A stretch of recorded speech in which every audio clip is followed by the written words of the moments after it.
Assalomu alaykum. Kitob o'qish munbiri avlodlar torbetiga xush keldingiz. Mening ismim Nuriya Rahman. Men hozir Shveysariyaning Vali rayonidagi Verkoran deydigan bir kichik tog'liq kentda.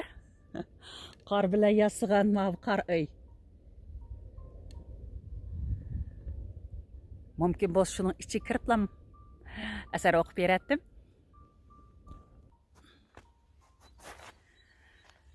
Mana bugun havo ajoyib yaxshi bo'ldi. Shunga chang'it elishni baldiroq oyoqlashtirib, mushu chiroyli manzarada sizlarga bir nodir asar o'qib beray deb bu yerga keldim. Xo'sh, bu yil ulug' mutafakkur shoir Alisher Navoiy tug'ilganligiga 580 yil bo'lgan yil. Merhum alimimiz Abdüşkür Muhammed İmin Alisher Navoiy haqida to'xtalib, Alisher Navoiy Uyg'ur tarixida Yusuf Xas Hojibdan keyingi yana bir yuksak palla deb baho bergan. Shu munosabat bilan kitob o'qish munbirimizmi bu qutlug' yilni xotirlab Alisher Navoiy haqida bir asar o'qib berishni planladik. Bir qancha asarni tanladim. Aldı bilan Abduqodir Jaloliddinning O'zimiz, Yuzimiz va Ko'zimiz nomli kitobida Alisher Navoiy haqida ajoyib esil, tafsili yozilgan bir asar bor ekan. Lekin asarning ilmiyligi kuchlik, uning ustiga 48 betgan. Shunga ommaboproq asardan birini tanlay deb biraz izlendim. Ahir gazluayat ötkür singlim bir asarni yollab berdi. Bu Bulaq jurnalining 2016-yili 2-chi soniga besilgan bir asarken 2006-yili yozilgan. Ya'ni Alisher Navoiy tavalludining 575 yilligi munosabati bilan yozilgan asarken. Bu asarmu sal uzunroq ekan, lekin qisqartib muhim nuqtalarni tanlab o'qib berishni planladim. Uningdan boshqa men yaxshi ko'radigan Uyg'ur xalq rivoyatlari. Mushu kitobda Alisher Navoiy haqida ajoyib qiziq bir 3-4 rivoyat bor ekan, shuning ichidan tanlab o'qib beray deb uni o'yladim. Ma'qul amsa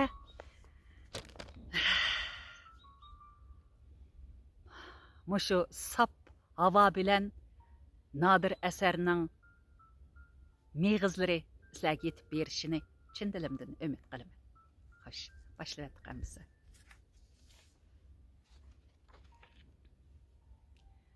Alisher Navoiy asarlaridagi anglar. Alisher Navoiy tavalludining 575 yillik xotirasiga bag'ishlangan. Tursun Savut Udmish. Bu kishi Xinjiang Universiteti Filologiya institutida ishlaydigan kishi ekan, institutida. Mushkab ajab og'zim qancha ishkamay tamliq. Ma'qul amsa boshlab etdim. Alisher Navoiy Uyg'ur madaniyat tarixi, jumladan Uyg'ur klassik adabiyot tarixida Mahmud Qashqari va Yusuf Xas Hojiblardan keyin borliqqa kelgan yana bir buyuk namoyanda. U Uyg'ur madaniyat an'analariga ijodiy varislik qilib, uni yana mutakammalashtirib, 15-asr Uyg'ur yozma adabiyotining klassik davrini va yuksak cho'qqisini borliqqa keltirdi. Butkul turk tillik xalqlar ichida o'zining abadiy o'chmas asarlari bilan katta hurmatga, zo'r shon sharaflarga noil bo'lgan buyuk mutafakkur, hurmat arbobi, adabiyotshunos, ulug' so'z san'atkori, she'riyat dunyosining sultoni. Hijriyaning 544-yili To'g'u yili Ramazon oyining 17-kuni, ya'ni milodiya 1441-yili 9-fevral Tömüriylar sarayida xizmat qilayotgan Heratdagi Uyg'ur ziyolilaridan biri bo'lgan G'iyosiddin kichik oilasida dunyoga kelgan. Navoiy o'zining yuksak badiiy talanti, ajoyib tirishchanligi va aql farosatligi bilan tangtushlari orasida alohida ko'zga ko'ringan va zamondoshlari orasida zo'r shuhratlarga noil bo'lgan. U o'z davrining ilg'or fan bilimlarini puxta egallab, shu davrdagi atoqliq olimlar orasida Nodiriy davron, ya'ni davrning yegonasi degan nom bilan shuhratlangan.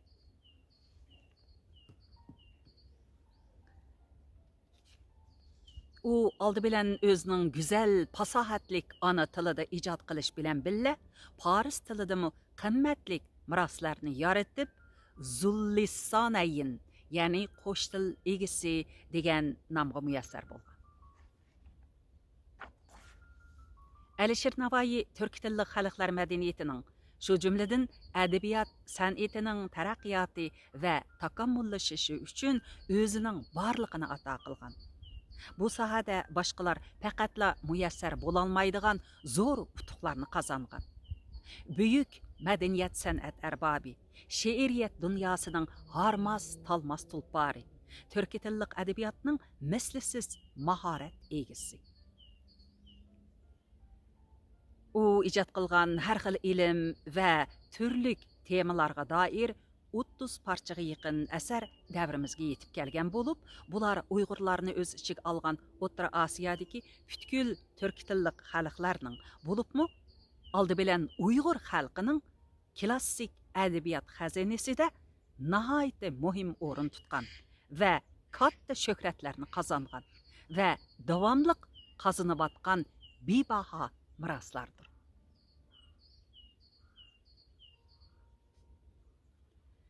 Alisher Navoiy hazratlari o'zining favqulodda talanti va mahorati bilan so'z san'atini qoral qilib, she'riyat dunyosiga naqsh chekdi va o'zining buyuk asarlari orqali O'rta Osiyodagi turk tilli va fors tilli xalqlarning qalb to'ridan o'rin oldi.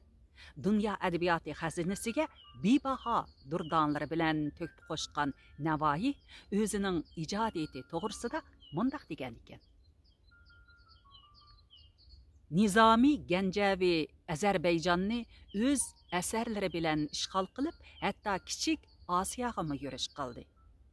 Xusrav Dehlavimu til qilichini, ya'ni so'z qurolini qo'lga elib, butun Hindistonni qo'liga oldi.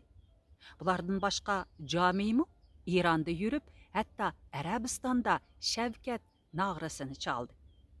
Ammo turk xalqlari aniq meningkidir. Men hech qandaq lashkar elib bormasdan yerlarni o'ng'ayliq bilan elib qo'ydim. Faqat Xorasonga emas, Shiroz va Tabrizlargami mening qumush qalimim shakar to'kib qo'ydi. Mening so'zimga turk xalqlari ko'ngillarini va jonlarini berishib qo'ydi. Men qaysi bir mamlakatni elish maqsadida farmon avatmoqchi bo'lsam, balki u yerga she'rlar divonimni avatdim. Sharq haqiqati 1948-yillik 6-son 6-batdan elindi.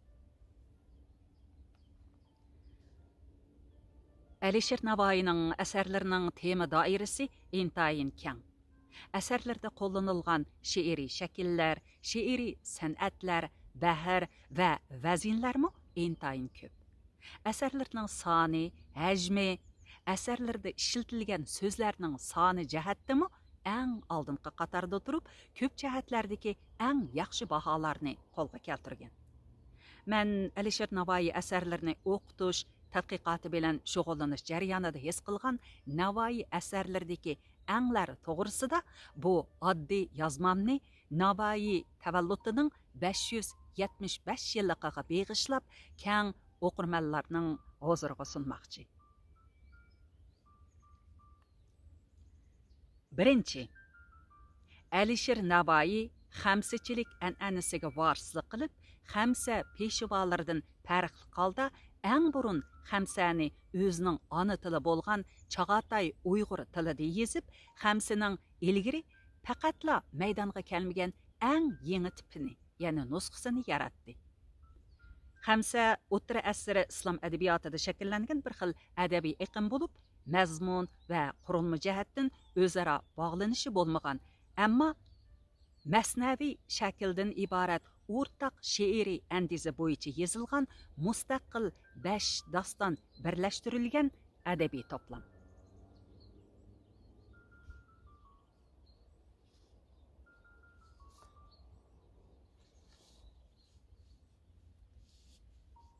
Navoiy xamsini birinchi bo'lib o'z ona tilida yezib chiqib, turk tilli xalqlar adabiyotida xamschilik iqimi bo'lmaslikqa xotimi berib, obida tiklab berdi. Alisher Navoiy xamsisining cho'qqisi hisoblanadigan Farhod Shirin dostonida tunji bo'lib Iran podshohi Xusravni bosh qahramon qilgan Nizomiy Ganjaviy bilan Xusrav Dehlaviy an'anasini o'zgartib, Turkiy shahzoda va hunar san'at mohiri Farhodni bosh qahramon qilgan Turkiy doston yaratdi. Tunji bo'lib Farhodni Xotan shahzodasi sifatida tasvirladi. Ikkinchi, Alisher Navoiy eng ko'p she'riy shakllarda she'r yozgan shoir. Uyg'ur klassik adabiyotida she'riyat asosiy iqim bo'lib, har qaysi tarixiy davrlarda ko'plagan shoirlar maydonga kelib, o'xshashmagan she'riy shakllarda asar yezib, Uyg'ur milliy she'riyatining taraqqiyoti uchun o'chmas to'hfalarni qoldirib ketgan. She'riyat dunyosining sultoni hisoblangan buyuk shoir Alisher Navoiy o'zining asarlarini eng ko'p she'riy shakllarda yezib, o'zining talantini namoyon qilgan va keyingi shoirlarga ulgu yaratgan.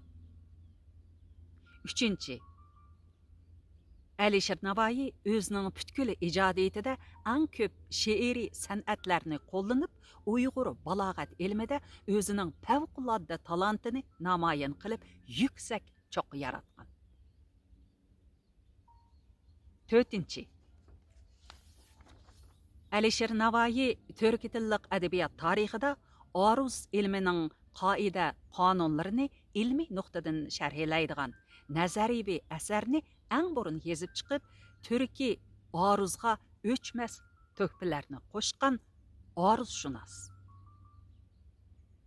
Türkiye aruzi Uyg'urlarning ulug' mutafakkuri shoiri Yusuf Xos Hojibning 1069-1070 yillari yozilgan shohona asri Qutatqu Belikdan boshlangan. Türk tilli adabiyot tarixida aruz ilmining qoida qonunlarini ilmiy nuqtadan atrofliq sharhlaydigan eng dastlabki nazariyaviy asar Qutatqu Belikdan taxminan 5 asr keyin, ya'ni 15 asrning oxirida maydonga kelgan edi. Bu Alisher Navoiyning Mizanul Avzan, ya'ni vaznlar o'lchimi nomli asari bo'lib, tarixda Turkiy aruzi nomi bilan ataladi.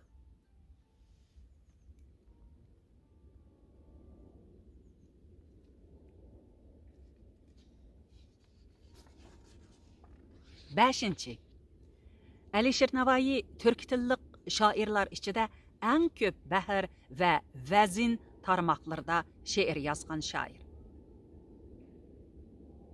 Turk, Uyg'ur, O'zbek, Navoiy shunoslarning tadqiqot natijalariga qaraganda, Alisher Navoiy yolg'iz aruz nazariyasi va tadqiqoti bilan cheklanmasdan, balki aruzning 10 dan ortiq bahr va 80 xildan ortiq vazn tarmoqiga o'zining iste'dodini namoyon qilib, butkul turk tilli adabiyot ahli orasida eng ko'p bahr va eng ko'p vazn tarmoqida she'r yozgan shoir deb qaralmoqda.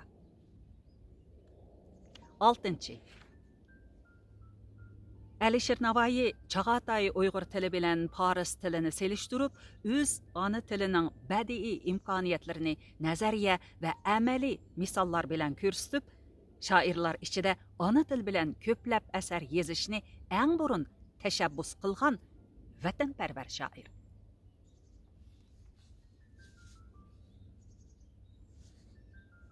Temuriylar imperiyasi qurilgandan keyin hokimiyat beshiga chiqqanlar podshohlar Hokimiyet beshiga chiqqan podshohlar turk til adabiyotini rivojlantirish tashabbusini o'tirib qo'ygan bo'lsa-mu, lekin Tömüriylar davlati yanala nihoyatda qo'yiq bo'lgan Paris madaniyati chambariki va kayfiyati ichida turmoqda edi. Türk tilida so'zlashadigan bir qism adib, shoirlar o'z ona tilida emas, balki Farsi shakarist, ya'ni Paris til shakar til, Arabiy asalist, ya'ni arab tili asal til deb davran silib, Paris tilida asar yozishni obro'y biladigan, hatto turk tilida asar yozganlarni masxara qiladigan darajaga berib yetdi. Natijada Türkiy adabiy tilining taqdiri jiddiy o'ynashga tegishli masala bo'lib qoldi. Navoiyning milliy g'ururi o'z ona tilining mundaq taqdiriga sukut qilib turishga yo'l qo'ymadi. Navoiy turk tilining she'riyatdagi o'rnini va shu orqali turk tillik xalqlarning adabiyotini qo'g'dash uchun ko'krak kerib chiqdi. Natijada Navoiy milodiya 1499-yili o'zining Muhokimatul Lug'atayn, ikki til haqida muhokama nomli mashhur asarni yozdi. Navoiy bu asarda turk tilini fonetika, leksika va grammatika jihatlaridan Paris tili bilan selishtirib, turk tilining badiiy ijodiyatdagi yo'shirun hayotiy kuchini nazariya va amaliyat jihatdan dalilladi. 7. Alisher Navoiy eng burun Uyg'ur optografiyasiga asos solgan shoir. Alisher Navoiy hazratlarining milodiya 1490-1491 yillari yezib tamomlagan va bir qancha yillar o'tgandan keyin milodiya 1497-1498 yillari qaytadan to'liqlab ishlagan Majalisun Nafais, ya'ni san'atkorlar yig'ilishi nomli bu ulug' asri 14-15 asrlarda O'rta Osiyoda qurilgan Tömüriylar imperiyasi va uning avlodlari Mirza Shohruh, Mirza Ulug'bek, Abul Qasim Bobur, Husayn Bayqara davrlarida yashagan shoir, yozuvchilar, adiblar va ulamolarning tarjimali tonishtirilgan. Eng burun Chag'atay Uyg'ur tili bilan yozilgan tazkirchilikka oid asar bo'lib, turk tilidagi xalqlar adabiyotida tarjimol adabiyotining shakllanishi va taraqqiyotiga cho'ng hassa qo'shgan. Uyg'ur optografiyasiga asos solgan tunji asarlardan biridir. Majalisun Nafais o'rta asr adabiyotshunosligi uchun eng muhim manbalarning biri bo'lib,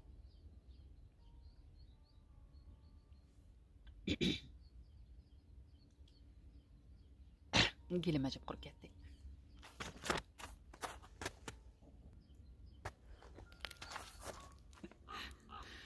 Su evlishini unutib qaptım. Ayını azraq qor kelib, azraq muz qilib oldim. Mushunda azraq.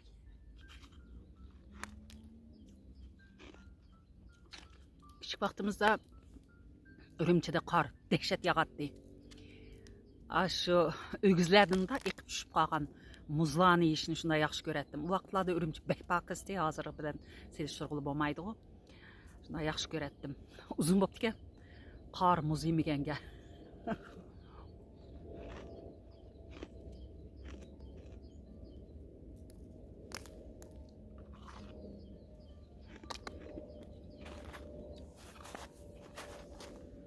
Nakagandim.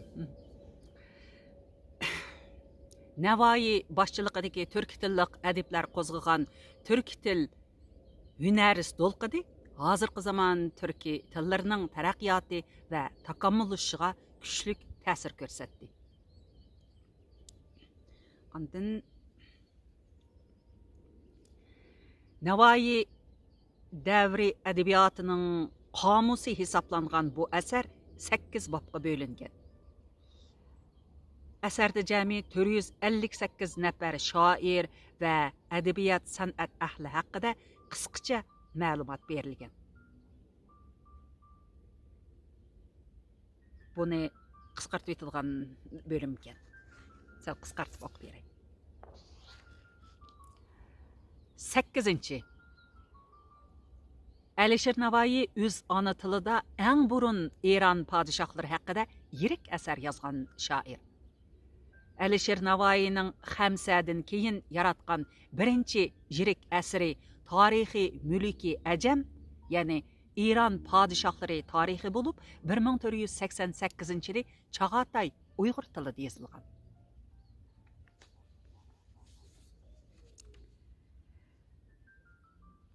Ma'lumki, 15-asr adabiy hayotida turk tilli xalqlar va Paris, tojik adabiyotlari o'rtasida nihoyat yaqin aloqa bog'langan.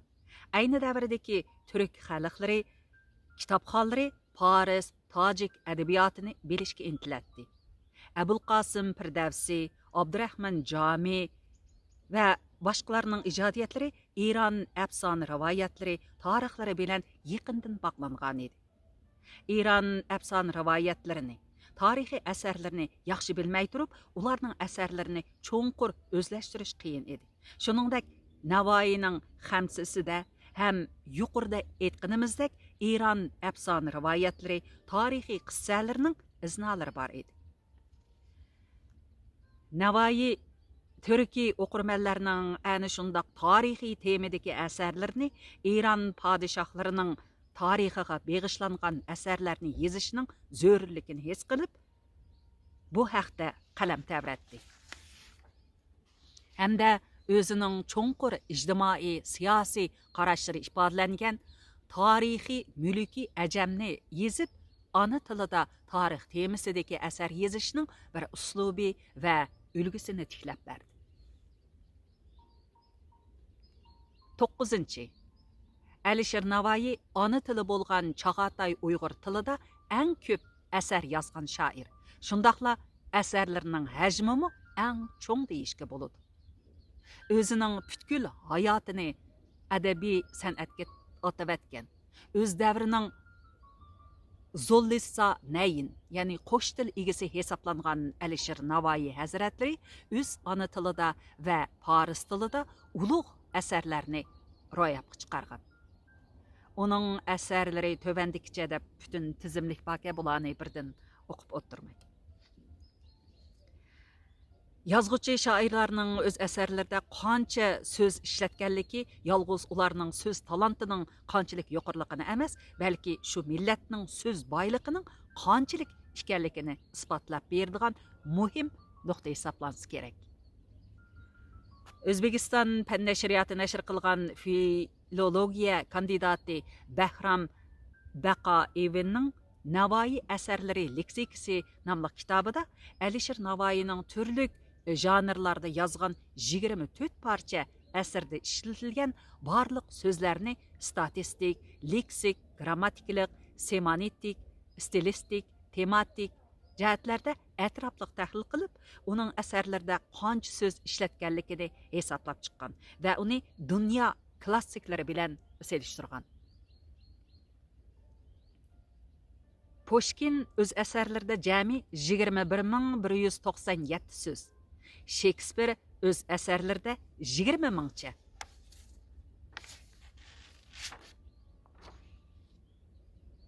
Abdulla To'qay 14 ming. Abay bo'lsa 6 ming so'z ishlatgan. Xo'sh, Alisher Navoiy Farhod Sherin dostonida bo'lsa 5431 so'z ishlatgan. Bahram Baqoevning hisoblig'iga qaraganda Navoiyning barliq asarlarida taxminan 1,378,667 so'z ishlatilgan. Ular 26 mingdan 35 ming leksik birlik umumlashgan.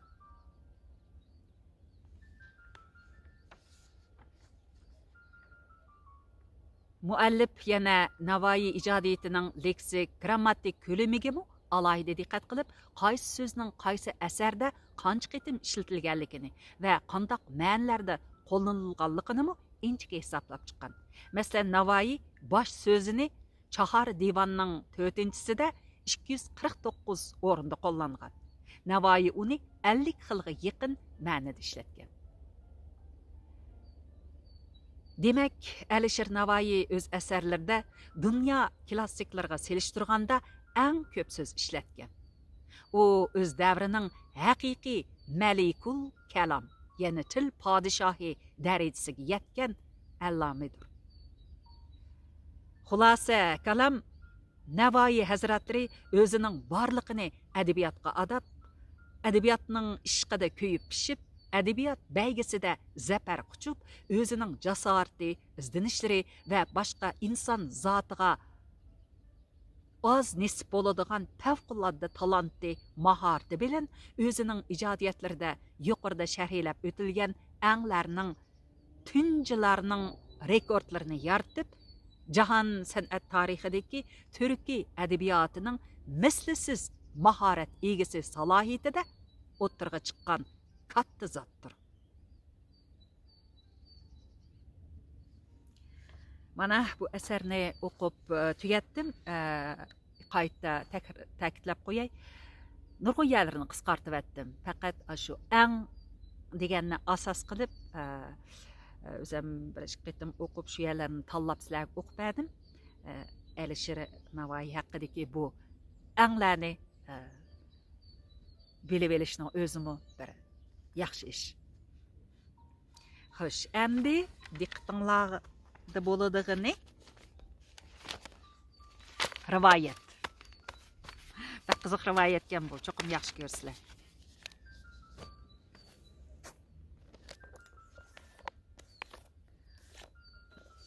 Qarmuslar ustiga.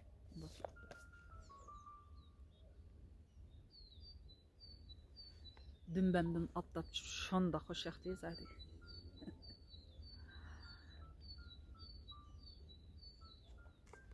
Qushlarım sayrab ketib bardi.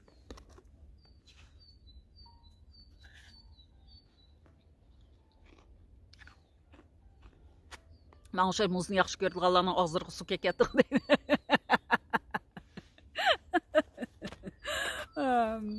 Rasm. Pakiz bu ya. Gerçi yeni yakan kar bulmuşum, lekin pakiz Şvetsariya bek pakiz, muhit asrashqa alayida diqqat qiladi. Biz kichik vaqtimizda Urumchidimi oppoq qar yog'adi. Keyin bir oraliqda oq qora emas, qar yog'adigan bo'lib ketdi. Shunga muhit asrash bek muhim. Chiqib ketdimi nima?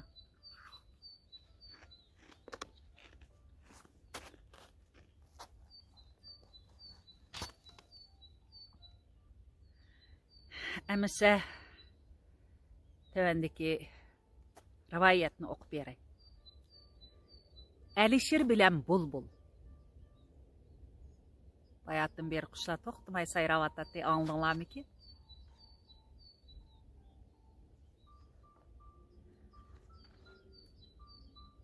İlgirki zamanda G'iyosiddin kichik degan odamning Alisher ismli o'g'li bor ekan. Bala kichigidan zerak bo'lib o'sibdi. 9 yoshga kirganda she'r yozishga boshlabdi. Kishilar u yozgan she'rlarni quloq selib anglaydigan bo'ldi. Ammo bala yozgan she'rlarining ostiga o'z nomini nima deb qo'yishni bilmaydi ekanmish. Alisher bir kuni yangidan yozgan she'rni tamomlabdi-da, boqqa chiqib, chiroyli ovozi bilan o'qishga boshlabdi. Shu chaqda bog'dagi mevalik daraxtning shexida o'ltirgan bulbul Alisherning yiqimliq ovozini anglab qoldi. Yosh shoirning goh qo'ng'iroqdek jarangliq, goh tong shamilidek mayin ovozi bulbulni o'ziga maftun qilyapti. Bulbul darhol uning yelkasiga qo'nibdi-da: "Hey, xush ovoz shoir, sen o'qigan she'rlar bulbullarning sahardagi navosidan yiqimliq ekan. Namingni bilsam bo'lamdi?"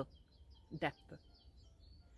"Men Alisher bo'laman", deb javob beribdi bola. Bildim. Yangi yetishgan shoir ekansan-da. Endi sen o'zingga chiroyli bir nom tanlab, she'rlaringning ostiga shu nomingni qo'shib qo'ygin. Alisherga bulbulning Navo degan so'zi yarab qatdi. Shuningdan keyin yozgan g'azallarining ostiga Navoiy deb yozib qo'ydigan bo'ldi. Bu rivoyatni kim o'qib bergan deysanglar, Ürümçi Keşlik gezitining 1996 yil 2 ayning 8 kundagi sonidan elindi. Ömercan Qasım rətligan. Qiziq ekan, mana Navoiy taxallusining nadan kelganligini bilib oldik. Yana bir rivoyat Danishman Alishir. Bir yezida Rahmanqul degan yigit yashaydi ekan. Rahmanqulning otasi yoshligida o'lib ketgan bo'lib, yolg'iz onasi bilan qolgan ekan. Onasi bakmi qiyri ekan. Rahmanqullarning besotida birla siyri bor ekan. Rahmanqul jangaldan o'tin elib kelib, bozorga opirib sotadi ekan. Onasi seyirni boqadi ekan. Ana bola atidan kashkicha muhtojlik ichida tirikchilik qiladi ekan. Nima sabab bo'ldi? Rahmanqul she'r yozishga havas qilib qopdi. Kunlarning bir kuni u she'r yozibdi-da, ham aqam soyilariga o'qib beribdi. O'ltirganlardan biri debdi: "Hey Rahmanqul, sen cho'ng shoir bo'ladigan o'xshaysan jumi. Mushu qadiming bilan sana shoirlik yo'li nasib bo'lsin. Yaxshisi topgan tukkuningni elib, Hirot degan shaharga bor. Hirot shahrida Hazrat Navoiy degan shoirlarning piri bor emish. U kishi bilan uchrashsang, shoirlikni o'rganib ola olaysan." Bu gap Rahmanqulga ma'qul kelib, Hazrat Navoiyning oldiga boradigan bo'pti. Topgan targini tirikchiligiga aran yetadigan, bir tangami ortiq puli yo'q Rahmanqul o'yla oxir seg'in kollasini sotadigan bo'pti. Buni anglagan onasi qo'shilmay: "Kolidan ayrilding, jondan ayrilding degan gap bolam" deb turibdi. Rahmanqul onasiga: "Men shoir bo'lib qaytgandan keyin sizga undoq seyirdan bir emas, 5-6 ni ilib beraman ana" debdi. Onasi ilojsiz rozi bo'ldi. U seyirni setib, Hirot shahri qaydasan deb yo'lga ravon bo'ldi. Yo'l yuribdi. Yurgandimi, mol yuribdi. So'rab oxir Hirot shahriga yetib keldi. Odamlardan surishtirib, Navoiy degan shoirlarning shoirining mushu shaharda yashaydiganligini bilibdi. Shu chaqlarda Navoiy do'sti Husayn Boyqara bilan safarda ekan. Rahmanqul kelib qolar debdi-da, shaharni tomosha qilib yurayveribdi. Oradan 10 kech kunduz o'tibdi. Uning puli tugabdi. Rahmanqul samsipazga o't yoqquchi, kitob burishqa shogird bo'pti. Bu ishlarning birornimi qila olmabdi. Oxir ko'ch-ko'ylarda tamtirab yurib, tilamchilik qilishga majbur bo'pti.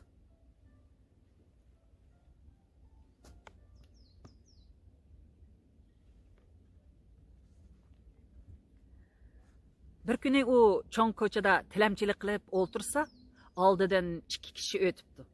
Ulardan biri yashangan odam bo'lib, atrofdagilar uningga alohida ehtirom bildirdi ekan. Rahmanqul hamma kishi salom berayotgan bu zot kimdi deb o'ylab hayron bo'lib turgan ekan. Birdan quliqiga "Hazratim" degan so'z anglanib qopti. Rahmanqul "Hazrat Navoiy shu kishi bo'lsa kerak" debdi-da, uning kaynidan mengitdi. Navoiy shaharlarning chetidagi bir bog'da turadi ekan. Rahmanqul agishib mengayverib shoirning yeniga kirib qopti. Atrofiga qarasa, bog' nihoyatda go'zal, turli gullar echilgan, bulbul, tuti qushlar sayrashib turgan ekan. U yer bu yerda yosh taliblar kitob mutolaa qilishib o'tirgan ekan. Hazrat Navoiyni ko'rgan taliblar hurmat bilan o'rnidan turib, uningga ta'zim qilishibdi. Navoiy ular bilan salomlashib etib, ko'zi Rahmanqulga tushibdi. Buyuk shoir Rahmanqulga qarab: "Xo'sh, yigit, menga bir gapingiz borda qiladi. Tortinmay aytavering" debdi. "Men huzuringizga bir niyat bilan kelgan edim. U bo'lsimi shoirlarning piri bo'lgan sizga shogird bo'lishdir. depdi o. Rahmanqulning gapini anglagan atrofdagi taliblar kulishib ketibdi. Navoiy ularga qargan ekan, hammasi jim bo'lib, o'rinlariga qaytib, kitob mutolaa qilishga tushib ketibdi. Navoiy Rahmanqulning chiroyiga tikilib qarab, non, choy keltiribdi. Rahmanqul mazzilik nondan to'yib yeb, choyni qong'icha ichgandan keyin shoirga qarab so'z boshlabdi. Yezida o'tinchilik qilatdim, debdi u. Anam seyir boqatdi. Bir ilojini qilib, tirikchilik qilib kelayotgan edik. Nima sabab bo'ldi? Shoirlikqa havas qilib qoldim. Bir kuni she'r yezib, raqam soyilarimga berdim. Ulardan biri, "Sen cho'ng shoir bo'ladigan o'xshaysan. Yaxshisi Navoiy degan shoirlarning piri bor. Shu kishining qo'lida ta'lim olishing kerak", dedi. "Nihoyat obdan maslahat berding", deb uydagi seyrni setib, sizni izlab keldim. Shaharga kelsam, safarda ekansiz. Kelginimga xeyli kunlar bo'ldi. Seyrning pulimi tugadi. Mani ko'rib turibsiz. Kunim tilamchilikka qoldi.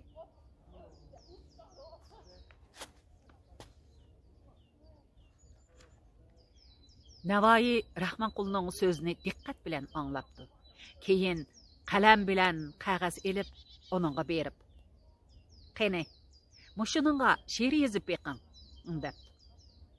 Rahmanqul o'ylabdi. Esiga hech she'r kelmabdi. U Navoiyga, "She'r yozolmadim, ilhom kelmadi", debdi. "Undaq bo'lsa", debdi Navoiy, "shoirlarning she'ridan o'qib beqing". Rahmanqul o'ylabdi. Esiga hech bir shoirning she'ri kelmabdi. U hech bir shoirning she'rini o'qimagan ekanda.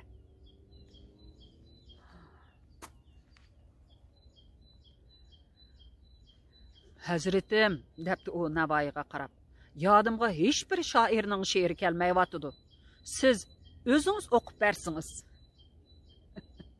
Rahmanqulning bu so'zga Navoiy kulib qo'yib, "Bo'lmasa, biror naqsh ayting", debdi. "Mayli, naqsh aytsam aytib boqay", debdi Rahmanqul Navoiyning qo'lidan tamburni elib. U tamburning bu quliqini burabdi, u quliqini burabdi, hech tangshalmadi. Shunda Navoiy uning qo'lidan tamburni oldi-da, bir pastila sozlab yana Rahmanqulga beribdi. Rahmanqul hapilishib tamburni çalolmabdi. Rahmanqulni diqqat bilan kuzatib turgan Navoiy uningga qarab mundaq debdi: "Jigit, shoir bo'lish uchun eng kemida 3 narsadan xabardor bo'lmoq zarur. Uning birinchisi shuki, ko'p o'qimoq kerak. Barcha yaxshi shoirning she'rlarini yodga bilmak zarur. Siz barliq shoirlarning she'rlarini yodga bilamsiz?" debdi Rahmanqul. "Hammasining bo'lmasimi, har holda esimda ancha-muncha she'r saqlayman", deb javob beribdi Navoiy. "Shoir bo'lishning ikkinchi sharti", debdi u yana so'zini davom qilib, "chin yuragidan mehnat qilmoqlikdir. Qayta mashq qilmoq shartdir. Odam onasining qo'rsqidan shoir bo'lib tug'ilmaydi. Emgak va mashq orqali shoir bo'la oladi. She'rga bo'lgan havasni kech kunduz demay izdinish bilanla voyaga yetkazish mumkin." Rahmanqulmi bo'sh kelmay debdi. "Sizmi kech kunduz mashq qilamsiz?" "Shundaq", debdi Navoiy. "Shoir bo'lishning 3-chi sharti shuki, naqsh aytish bilan muzik chelish zarurdir. Naqsh aytolmagan, she'rni muzikaga sololmagan shoir mukammal shoir emas." Navoiy shundaq debdi-da, xiyolga cho'mibdi. Ondan so'zini davom qildi. "Siz jangaldan o'tin ko'lab bozorda sotatdim dedingiz. Shu ishingiz bilan odamlarning mushkulini oson qilasiz. Qani endi bo'lar bo'lmas she'r yezib, o'zini shoir sanab yurganlar o'tin terib, bir g'eribning uyini isita olsa edi. Jigit, men siz she'rlarni yezib, kishilarni ranjitgandan ko'ra, jangaldan o'tin ko'lab kun kechirmak ming a'lo. Mana, bu pulni elingda o'z yezingizga qaytib, seyir elib, anangizni xo'shal qiling. Emgakdan yüz o'rmang. Navoiyning donishmandligiga qoyil bo'lgan Rahmonqul onunğa təşəkkür aytibdi-də, shoirlikni yig'ishtirib o'z yezisiga yo'lladi.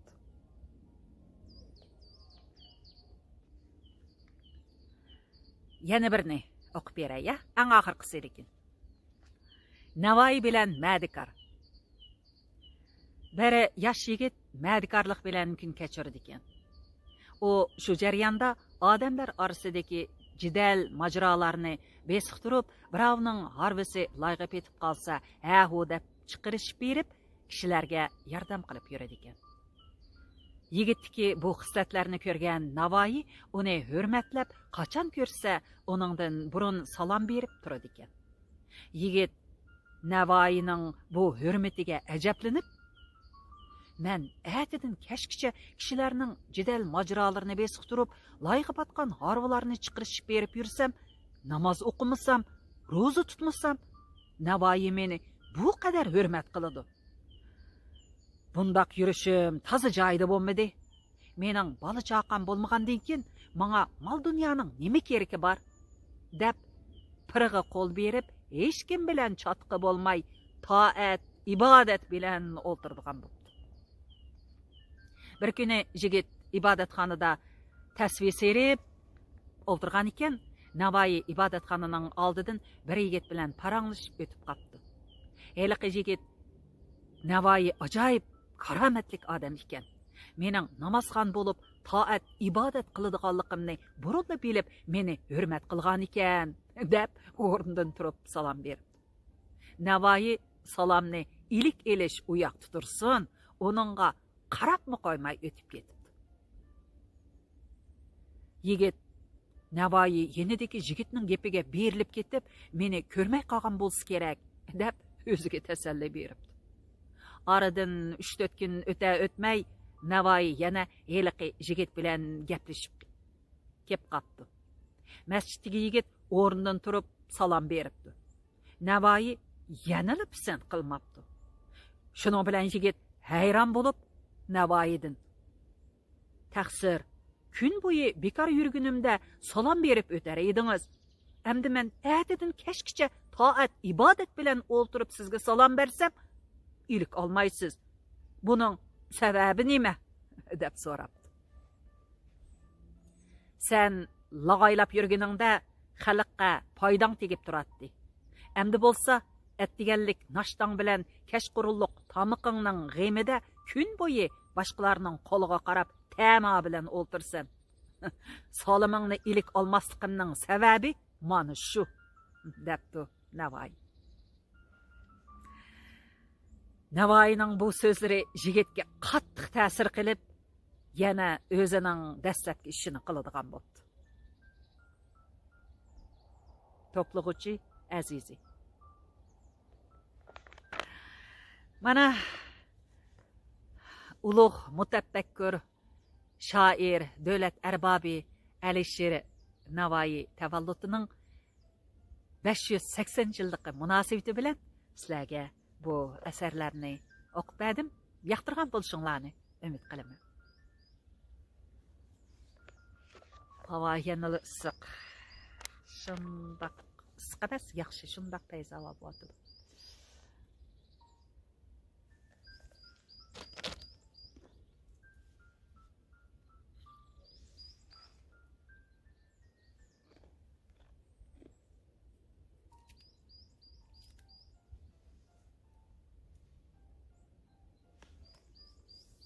Kichik uyning ichiga kirib baqsam bo'lamdiki.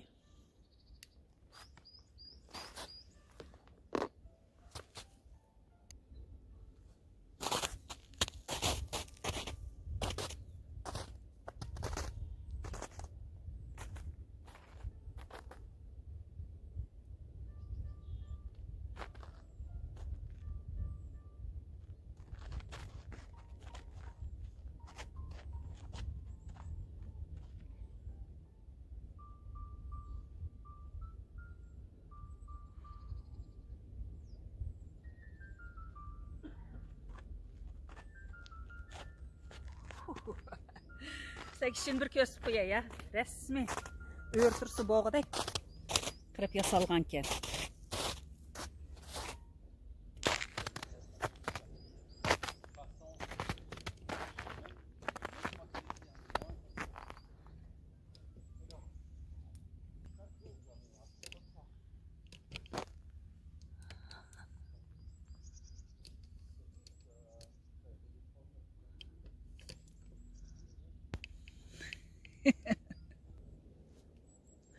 Hayır hoş. Keler qitimliq kitap okuş programımızı görüşeyli. Salamet bolonlar. Hoş.